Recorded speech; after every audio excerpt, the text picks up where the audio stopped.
Hay autores, sobre todo teólogos y filósofos, que dicen que en nuestro tiempo se idolatra la razón, que la razón es la facultad humana más valorada sobre los sentimientos, sobre la voluntad y sobre otras facultades que pueda haber en el ser humano, lo cual la verdad no es cierto, es una tontería total. En nuestro tiempo, en este siglo XXI, en Occidente lo más valorado son los sentimientos, hay mucho sentimentalismo y yo no tengo nada en contra de los sentimientos. Los sentimientos pues son, la emocionalidad es una facultad humana natural y tiene muchas funciones, pero a menudo los sentimientos, como se manejan socialmente en nuestro tiempo, están desligados de lo racional.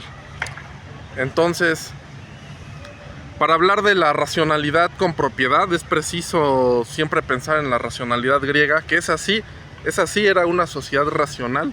Sobre todo me baso en el hecho de que se privilegiaba el uso de métodos indirectos para hacer descubrimientos, con los cuales en el periodo helénico los griegos llegaron a grandísimos resultados, como cuando Anaximandro de Mileto dijo en el siglo VI antes de Cristo que la Tierra era un cilindro ahí flotando en el espacio, que no estaba apoyado sobre nada, debido a que él decía las cosas que lo rodeaban tenían la misma distancia en todo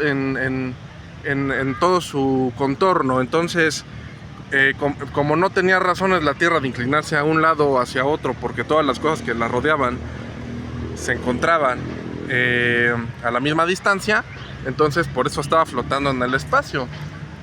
Y bueno, obviamente es algo mucho más aproximado de la realidad que otras posturas que existían en ese entonces, ¿no? Como cuando sostenían que los planetas eran dioses, razón por la cual Anaxágoras, quien había sido maestro de Sócrates y del gobernante Pericles, un político ateniense, pues es conocido su proceso donde él fue enjuiciado, a él se le expulsa de su tierra natal por decir que el sol no era un dios, sino una piedra incandescente, una piedra de fuego, lo cual pues también está mucho más cercano a la realidad.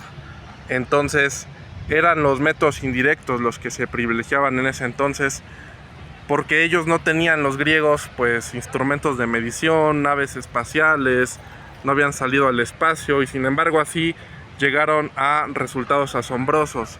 Dicen varios autores, en el caso de Anaxágoras, que sobre todo su proceso se le acusó por ser amigo de Pericles, porque el gobernante Pericles ateniense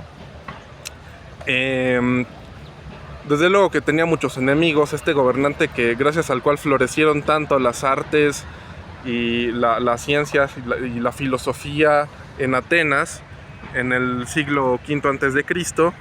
Tenía muchos enemigos, y entonces muchos autores helenistas como Guthrie, como Jäger, dicen que a Anaxágoras se le acusó por ser amigo de Pericles, pero lo cierto es que la acusación no deja de ser interesante, porque además para ellos pues era justificado acusar a alguien por irreligiosidad, que es el término griego con el que el nombre del proceso, en el que el nombre de la acusación que se le hizo a Anaxágoras fue al decir que la tierra no era un dios, que el sol no era un dios sino una piedra incandescente.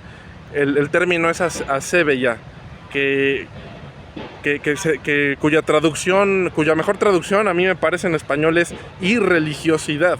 Entonces, pues los griegos realmente sí pensaron a fondo y sí golpearon la religión popular de su tiempo, los filósofos. Eso hay que decirlo. Y dejo de tarea ya a usted investigar cómo fue que el mismo Eratóstenes, hacia el siglo III antes de Cristo, calculó el diámetro de la Tierra, fallando con un rango de error mínimo entre 1% y 15%, dependiendo de cómo se enfoque. Dejo de tarea a usted investigar cómo hizo Eratóstenes para calcular el diámetro de la Tierra. sin instrumentos de medición ni nada. Con puras matemáticas. Él era un astrónomo propiamente, conocido también por investigar los números primos. Y bueno, entonces como conclusión, la racionalidad griega es la verdadera racionalidad, nada que ver con lo que se vive ahora en nuestro tiempo. Y sí, el método indirecto está privilegiado. Ya nada más voy a terminar refiriéndome a un texto de Cicerón en el De Finis Bonorum et Malorum, donde dice que hace un elogio de Demócrito.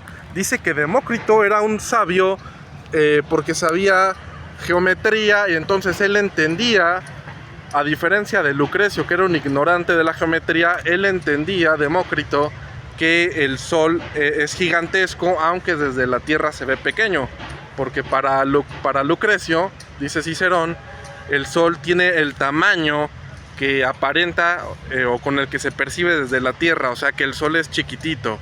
Y pues entonces decía, el verdadero sabio era Demócrito, el filósofo que sabía geometría y que podía sacar conclusiones más reales con métodos indirectos. Muchas gracias por ver el video.